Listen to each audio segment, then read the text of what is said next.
నమస్తే welcome to right angle. ఈ video పూర్తిగా చూసి కమెంట్స్ ద్వారా మీ అభిప్రాయాలు మాతో పంచుకోండి। నచ్చితే లైక్ చేయండి, 10 మందికి షేర్ చేయండి। మనసా వాచా కర్మణ దేశహితం కోసం పరితపించే నేషనలిస్ట్ గ్రూప్ ఆఫ్ ఛానల్స్ ని సబ్స్క్రైబ్ చేసుకొని జాతీయవాద జర్నలిజాన్ని ప్రోత్సహించండి। ఇవాల్టి టాపిక్ లోకి వెళదాం। తెలంగాణ గవర్నర్ తమిళసై సౌందరరాజన్ తన పదవికి రాజీనామా సమర్పించారు। బీజేపీ తన చతురంగ బలాలను సమీకరిస్తున్న చోళమండల రాజకీయ మైదానంలో కాలు మోపారు తమిళసై। మరోవైపు ప్రముఖ నటుడు శరత్ కుమార్ తన పార్టీ ఏఐఎస్ఎంకేని బీజేపీలో విలీనం చేశాడు। అమ్మా మక్కల్ మున్నెట్ర కళగం పార్టీ ప్రధాన కార్యదర్శి టీటీవీ దినకరన్ బీజేపీకి బేషరతు మద్దతు ప్రకటించాడు।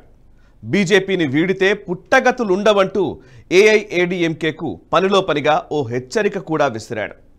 మొన్నటి వరకు దిక్కులు చూసిన పీఎంకే ఎట్టకేలకు ఎన్డీఏలో చేరిపోయింది। సీట్ల పంపకం కూడా జరిగిపోతోంది। సపోర్ట్ పీఎం క్యాంపెయిన్ త్వరలో అరవ దేశపు రాజకీయాల్లో సంచలనం సృష్టించనుంది। ఉందో లేదో తెలియని కమల్ హాసన్ నాయకత్వంలోని ఎంఎన్ఎం పార్టీ అధికార డీఎంకేతో పొత్తు పెట్టుకుంది। జయలలిత మరణం తర్వాత చీలికలు పేలికలైన అన్నాడీఎంకే ఎన్నికల బరిలో ఒంటరిగా మారింది।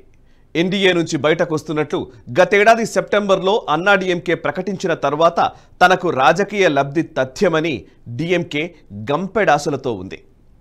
తమిళనాడు పరిణామాలు అసలు ఎందుకింత చర్చనీయాంశంగా మారుతున్నాయి? తమిళనాడులో పొత్తులపై వేగాన్ని పెంచడానికి బీజేపీ తీసుకున్న ప్రాతిపదికలేంటి? మోదీ షాల ద్వయం ప్రత్యేకంగా ఏర్పాటు చేసిన మిషన్ సౌత్ టీం ఏం చేస్తుంది? ఈ మూడు సందేహాల కేంద్రంగా తమిళనాడు పరిణామాలను విశ్లేషించే ప్రయత్నం చేస్తాను। కేవలం తమిళనాడు మాత్రమే కాదు, మొత్తం దక్షిణాదిపైనే మోదీ షాల ద్వయం గురిపెట్టింది। ఇందుకోసం ప్రత్యేక టీంను రంగంలోకి దింపింది। ప్రతి కదలికను, నిర్ణయాన్ని, నినాదాన్ని ఈ టీం ధృవీకరిస్తుంది। ఆ తర్వాత మాత్రమే వీటి తాలూకు కార్యాచరణకు గ్రీన్ సిగ్నల్ వస్తుంది। క్యాంపెయిన్లు మొదలు పొత్తుల వరకు ప్రతి అంశాన్ని ఈ టీం క్షుణ్ణంగా సమీక్షిస్తోంది। ప్రాముఖ్యతలు, ప్రాధాన్యతల రీత్యా ఒక్కో రాష్ట్రానికి ప్రత్యేక లక్ష్యాలను నిర్దేశించింది। రాబోయే సార్వత్రిక ఎన్నికల్లోపు అందివచ్చే రాష్ట్రాలు, అదుపు సాధించేందుకు సమయం తీసుకునే రాష్ట్రాలుగా మిషన్ సౌత్ టీం విభజించినట్లు సమాచారం। ఇందులో భాగంగా తమిళనాడుపై నజర్ పెట్టినట్లు తెలుస్తోంది। ఆపరేషన్ చోళమండలం పేరిట రూపొందించిన ఈ ప్రత్యేక వ్యూహంలో విస్తుగొలిపే రాజకీయ సమీకరణలు, గేమ్ చేంజర్గా మారే పొత్తులు ఉన్నాయంటారు నిపుణులు। కేరళను మినహాయిస్తే మిగతా 4 ఏపీ, తెలంగాణ, కర్ణాటక, తమిళనాడు రాష్ట్రాల్లో అనుకున్న రీతిలో ఫలితాలు సాధించాలనే పట్టుదలతో ఉన్నట్లు తెలుస్తోంది। కేరళలో ప్రస్తుతానికి ప్రచార దశకు పరిమితం కావాలని నిర్ణయించుకున్నట్లు సమాచారం। దక్షిణాది రాష్ట్రాల్లో మోదీ ప్రచార క్యాంపెయిన్లు ప్లాన్ చేయడం, పొత్తులపై గణాంకాలు, అంతిమ ఫలితాల అంచనాలను రూపొందించడం, ప్రభావిత సామాజిక వర్గాలు, వ్యక్తుల తాలూకు డేటాను అనుసంధానించడం, పొత్తు నిర్ణయం తీసుకునే ముందు పకడ్బందీ సర్వేలు చేయించడం, మొత్తంగా ఈ 3 అంశాల ప్రాతిపదికన మిషన్ సౌత్ టీం కార్యక్రమాలు రూపొందిస్తున్నట్లు అంచనాలు వెలువడుతున్నాయి। మిగతా రాష్ట్రాలతో పోలిస్తే తమిళనాడుపై ఎక్కువ ఫోకస్ పెట్టింది షా టీం। అందుకు ప్రధాన కారణం సార్వత్రిక ఎన్నికలకు కేవలం కొన్ని నెలల ముందు తమిళనాడులోని ప్రధాన ప్రతిపక్షం అన్నాడీఎంకే ఎన్డీఏ నుంచి వైదొలిగింది। అన్నాడీఎంకే తిరిగి ఎన్డీఏ గూటికి చేరడం ఆగమేఘాలపై సాధ్యం కాదు కాబట్టి మిగతా పార్టీలను ఒక్కొక్కటిగా తన అధీనంలోకి తెచ్చుకోవాలనేది బీజేపీ వ్యూహం। అన్నాడీఎంకే చీలిక వర్గాలను ముందు చేరదీయడం, ఆ తర్వాత 5 మంది శాసనసభ్యులుండడంతో పాటు ఉత్తర భాగంలో ప్రభావం ఉన్న పీఎంకేను చేరదీయాలని పథకం రచించింది। ఈ పథకాన్ని అమల్లోకి తెచ్చి అనుకున్న ఫలితాలు సాధించడానికి సుమారు 6 నుంచి 8 నెలల కాలం పట్టిందని తమిళనాడు పరిణామాలను నిశితంగా గమనిస్తే తెలుస్తుంది। అన్ని అంచనాలు సరిచూసుకున్న తర్వాత తాజా పొత్తులపై తుది నిర్ణయం తీసుకుందని తెలుస్తోంది। పీఎంకేతో పొత్తు బీజేపీకి చాలా ప్రయోజనకరమని నిశితంగా పరిశీలిస్తే అర్థమవుతోంది। తమిళనాడు ఉత్తర ప్రాంతంలో పీఎంకేకు మంచి పట్టుంది। 6% ఓట్లున్న వన్నియార్ సామాజిక వర్గంలో పీఎంకేకు పరపతి ఉంది। చెన్నై నుంచి సేలం వరకు చెప్పుకోదగిన రీతిలో సంస్థాగత బలమున్న పార్టీగా పీఎంకేకు పేరుంది। మంచి చెడులను బేరీజు వేసుకున్న తర్వాత సౌత్ టీం గ్రీన్ సిగ్నల్ ఇచ్చిన తర్వాత పొత్తుల తాలూకు చివరి అంకానికి తెరలేపింది। టీటీవీ దినకరన్ను ఎన్డీఏలోకి ఆహ్వానించడంలోనూ బీజేపీ ముందు చూపు కనిపిస్తుంది। మధ్య దక్షిణ తమిళనాడులోని బలమైన తేవార్ సామాజిక వర్గంలో అమ్మ మక్కల్ మున్నేట్ర కళగం పార్టీకి ప్రాబల్యం ఉంది. ఉత్తర తమిళనాడులోని చెన్నై, కాంచీపురం, తిరువళ్ళూర్, వెల్లూర్, తిరువాన్నమలై, విల్లిపురం ప్రాంతాల్లో డిఎంకే బలంగా ఉండేది. తొలి నుంచి పీఎంకేకు ఉత్తర ప్రాంతంపై పట్టు ఉంది. అయితే డిఎంకే అధికారంలోకి వచ్చిన తర్వాత ప్రభుత్వ వ్యతిరేకత కొంతమేర పెరగడంతో పీఎంకే మరింత బలపడింది. అన్నాడీఎంకే కూడా సంస్థాగతంగా కోలుకోలేని స్థితికి చేరింది. కాబట్టి పీఎంకే బీజేపీ పొత్తు మంచి ఫలితాలనిచ్చే అవకాశాలున్నట్లు కనిపిస్తోంది. అంతేకాదు బీజేపీ కూడా మొదటి నుంచి ఉత్తర ప్రాంతంలోనే బలంగా ఉంది. డెల్టా రీజియన్లోని కడలూర్, పెరంబలూర్, అరియలూర్, తంజావూర్, తిరువరూర్, నాగపట్నం, తిరుచి, పుదుక్కోట్టై ప్రాంతాల్లో సైతం డిఎంకే సుదీర్ఘకాలంగా బలంగా ఉంది. పీఎంకే బీజేపీలు కూడా కొంతమేర బలంగానే ఉన్నాయి. అయితే డిఎంకే అధికారంలోకి వచ్చిన తర్వాత స్థానిక నాయకత్వం మధ్య అంతర్గత ఘర్షణల కారణంగా బలహీనపడుతూ వచ్చింది డిఎంకే. చెన్నై వరదలకు ముందు అన్నాడీఎంకే బలంగా ఉండేది. ఆ తర్వాత పూర్తిగా తుడిచిపెట్టుకుపోయిన పరిస్థితి. పశ్చిమ తమిళనాడులోని కరూర్, నమక్కల్, సేలం, ధర్మపురి, కృష్ణగిరి, ఈరోడ్, తిరుపూర్, కోయంబత్తూర్, నీలగిరి జిల్లాల్లో అన్నాడీఎంకే బలంగా ఉండేది. ఆ తర్వాత కొంతమేర బలహీనపడినప్పటికీ ప్రాబల్యం తగ్గలేదు. రాబోయే రోజుల్లో అన్నాడీఎంకే మళ్లీ ఎన్డీఏలోకి వచ్చే అవకాశాలున్నాయి. కాబట్టి బీజేపీ వేచి చూసే ధోరణిని అవలంబిస్తోంది. దక్షిణ తమిళనాడులోని 9 జిల్లాల్లో సైతం అన్నాడీఎంకే సంస్థాగతంగా బలంగా ఉంది. ఇప్పటికీ ఏఐఏడీఎంకే సంస్థాగత నిర్మాణాలు పటిష్టంగానే ఉన్నాయి. మొత్తంగా పీఎంకే 2016లో ఏ బలాన్ని ప్రదర్శించిందో తిరిగి అదే స్థానాన్ని సాధించే పరిస్థితి ఉందని అంచనాలున్నాయి. 2016లో 31% ఓట్లతో 72 స్థానాలతో పీఎంకే రెండో స్థానంలో ఉండేది. రాబోయే ఎన్నికల్లో అంతకు మించి ఓట్లను, సీట్లను కైవసం చేసుకుంటుందని అంచనా.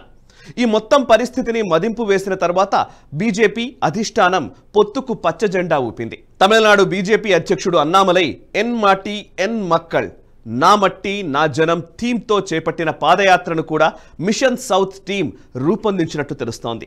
అన్నామలై పాదయాత్ర సరికొత్త రాజకీయ సమీకరణలకు మార్గాన్ని సుగమం చేసింది. 100 రోజుల పాదయాత్ర రాష్ట్రంలోని మొత్తం 234 అసెంబ్లీ స్థానాల మీదుగా సాగింది. అన్నామలై ఎంపిక నుంచి నాయకత్వ బాధ్యతలు అప్పగించే వరకు బీజేపీ పూర్తి స్థాయిలో హోంవర్క్ చేసింది. తమిళనాడు రాజకీయాలను శాసించే వ్యక్తి ఆరాధన అనే అంశాన్ని కూడా దృష్టిలో ఉంచుకున్న మిషన్ సౌత్ టీం 2009 నుంచి 2014 మధ్య అవినీతి వ్యతిరేక ఉద్యమ నిర్మాణంలో అనుసరించిన వ్యూహాలను తమిళనాట అవలంబించాలని ప్రయత్నాలు చేస్తోంది. అన్నామలైని రంగంలోకి తీసుకురావడంలోనే చాలా నాటకీయత ప్రదర్శించింది బీజేపీ. 2021 జూలైలో అన్నామలై బీజేపీలో చేరారు. ఐపీఎస్ అధికారిగా కొంత ప్రాముఖ్యత ఉన్నది నిజమే అయినప్పటికీ మొత్తం తమిళనాడు జనమంతా ఆదరించగల పేరు ప్రతిష్టలు ఆనాటికి అన్నామలైకి లేవు. తమిళనాడు బీజేపీ అధ్యక్ష బాధ్యతలు చేపట్టిన సరిగ్గా ఏడాదికి 2022 జూలైలో నాటి భారత రాష్ట్రపతి రామ్నాథ్ కోవింద్కు ప్రధాని మోదీ ఫేర్వెల్ డిన్నర్ ఇచ్చారు. ఈ కార్యక్రమంలో తమిళనాడు ప్రముఖులు, ఆ రాష్ట్ర మాజీ ముఖ్యమంత్రి పళనిస్వామితో పాటు అన్నామలై కూడా పాల్గొన్నారు. కార్యక్రమానికి హాజరైన చాలా మంది ప్రముఖులు ఆశ్చర్యాన్ని వ్యక్తం చేశారు. ఓ యువ ఐపీఎస్ అధికారి తమిళనాడు లాంటి సంకీర్ణమైన రాజకీయ మైదానంలో నెగ్గుకు రాగలడా అంటూ అనుమానించారు. ప్రధాని మోదీతో పాటు అమిత్ షాల అంచనాలు వేరు. వ్యక్తుల ప్రాముఖ్యత, కార్యదక్షత, ప్రతిష్టలు మాత్రమే తమిళనాడు రాజకీయాలను శాసిస్తూ వచ్చాయి. చక్రవర్తుల రాజగోపాలాచారి మొదలు జయలలిత వరకు వ్యక్తుల కీర్తి ప్రతిష్టలే రాజకీయాలను ముందుకు నడిపిస్తూ వచ్చాయి. జయలలిత, కరుణానిధిల మరణం తర్వాత తమిళనాడు రాజకీయాలను నడిపించగల సమర్థ నాయకుడు లేడనే భావన ప్రజల్లో నాటుకుపోయింది. ఈ లోటును పూడ్చేందుకు అన్నామలైని ఒక పద్ధతి ప్రకారం బీజేపీ ముందుకు తెచ్చింది. తమిళనాడు రాజకీయ ముఖ చిత్రాన్ని మార్చగల ఏకైక ప్రముఖుడిగా ప్రచారంలోకి తెచ్చింది.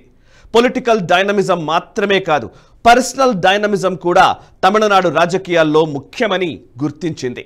నేత ప్రాబల్యం, ప్రతిష్టలను ఆధారం చేసుకొని రాజకీయ మైదానాన్ని అధీనంలోకి తెచ్చుకోవడం అన్నది బీజేపీకి కొత్త విషయమేమీ కాదు. యూపీఏ 2 రెండోసారి అధికారంలోకి వచ్చిన 2 ఏళ్ల తర్వాత వివేకానంద ఇంటర్నేషనల్ ఫౌండేషన్ పేరిట ఏర్పడిన ఓ థింక్ ట్యాంక్ అవినీతి వ్యతిరేక ఉద్యమాన్ని నిర్మించడం మొదలుపెట్టింది. అవినీతి వ్యతిరేక ఉద్యమ ఆరంభానికి ముందు కొన్ని ప్రాథమిక పరిశీలనలు చేసింది. వీటిలో ప్రధానమైన 2 అంశాలను మాత్రం ఇక్కడ నేను ప్రస్తావిస్తాను. యూపీఏ ప్రభుత్వంపై అవినీతి ఆరోపణలతో పాటు అనామక వ్యక్తి ప్రధాని అయ్యారనే అభిప్రాయం ప్రజల్లో బలంగా ఉండేది. నెహ్రూ నుంచి వాజ్పేయి వరకు ప్రధాని పదవిని చేపట్టిన వారంతా జనబాహుళ్యంలో పేరున్న వారే కావడం అనేక రాజకీయ సమీకరణలు మారడానికి కారణమైంది. మన్మోహన్ సింగ్ ప్రధాని అయిన తర్వాత కేంద్ర ప్రభుత్వం అంటే కేవలం సోనియా గాంధీ అనే అభిప్రాయం బలపడుతూ వచ్చింది. ప్రజాబాహుళ్యాన్ని ఆకర్షించగల, జనశ్రుతిలో భాగం కాగల నేతను ప్రధాని అభ్యర్థిగా ముందుకు తేవడం ముఖ్యమని నాటి బీజేపీని నడిపిస్తున్న ముఖ్యులు భావించారు. అవినీతి వ్యతిరేక ఉద్యమాన్ని ఉధృతం చేస్తూనే ప్రభావశీలమైన వ్యక్తిత్వం గల నేతను ప్రధాని అభ్యర్థిగా ముందుకు తేవాలనే బలమైన అభిప్రాయం, అంచనాల కొద్దీ నరేంద్ర మోదీ అభ్యర్థిత్వాన్ని ముందుకు తెచ్చారు. బీజేపీ సక్సెస్ ఫార్ములా కనిపెట్టడానికి యూపీఏ 1-2 కాలమే ప్రయోగానికి అనుకూలంగా మారింది. తమిళనాడులో కూడా ప్రస్తుతం ఇదే ఫార్ములాను అనుసరిస్తున్నట్లు పరిస్థితిని చూస్తే మనకు అర్థమవుతుంది. ద్రవిడవాద పార్టీలు బలహీనపడడం, మరీ ముఖ్యంగా జయలలిత మరణం తర్వాత అన్నాడీఎంకే చీలికలు పేలికలు కావడంతో బీజేపీ తన ప్రయోగాలకు తమిళనాడు అనుకూలమని భావించి ఉండవచ్చు. బలమైన నేతను ప్రతిపాదించడానికి అవసరమైన నేపథ్యం ఉండడంతో అన్నామలైని ముందుకు తెచ్చారు. పోలీస్ అధికారి కావడంతో పాటు మోదీ ప్రభావం, దేశవ్యాప్తంగా బీజేపీ బలపడడం లాంటి కారణాల రీత్యా పొత్తుల వ్యూహం ఫలించి పార్లమెంట్ ఎన్నికల్లో ఎక్కువ స్థానాలు కైవసం చేసుకోవచ్చని కమలం పార్టీ భావిస్తోంది. రాబోయే అసెంబ్లీ ఎన్నికల్లో కూడా పొత్తులతో ముందుకు వెళ్లి ప్రభుత్వంలో భాగం కావాలని ఆశిస్తోంది. ఈ మొత్తం సుదీర్ఘ ప్రణాళికలో భాగంగానే మోదీ దక్షిణాది ప్రచార కార్యక్రమాలను ప్రత్యేకంగా డిజైన్ చేస్తున్నారు. ప్రచార కార్యక్రమాల్లో కేవలం ప్రజాకర్షణ మాత్రమే కాదు, ఓటరును ఆలోచింపజేసే విధంగా రూపొందిస్తోంది మోదీ శాలా సూచనలతో పనిచేస్తున్న సౌత్ మిషన్ టీం. ఈ వీడియో నచ్చినట్టయితే లైక్ చేయండి, 10 మందికి షేర్ చేయండి అండ్ మీ కమెంట్స్ ద్వారా మీ అభిప్రాయాలు మాతో పంచుకోండి. మనసా వాచా కర్మణ దేశ హితం కోసం పరితపించే నేషనలిస్ట్ గ్రూప్ ఆఫ్ ఛానల్స్ని సబ్స్క్రైబ్ చేసుకొని జాతీయవాద జర్నలిజాన్ని ప్రోత్సహించండి. Thank you very much. ఈ వీడియో మీకు నచ్చినట్టయితే లైక్ చేయండి, 10 మందికి షేర్ చేయండి. అలాగే కామెంట్ల రూపంలో మీ అభిప్రాయాలను మాతో పంచుకోండి. Nationalist hub group of channels ను సబ్స్క్రైబ్ చేసుకుని తెలుగునాట జాతీయవాద జర్నలిజాన్ని ప్రోత్సహించండి. ఈ వీడియో కింద ఉన్న బెల్ ఐకాన్ పై క్లిక్ చేయడం మర్చిపోవద్దు.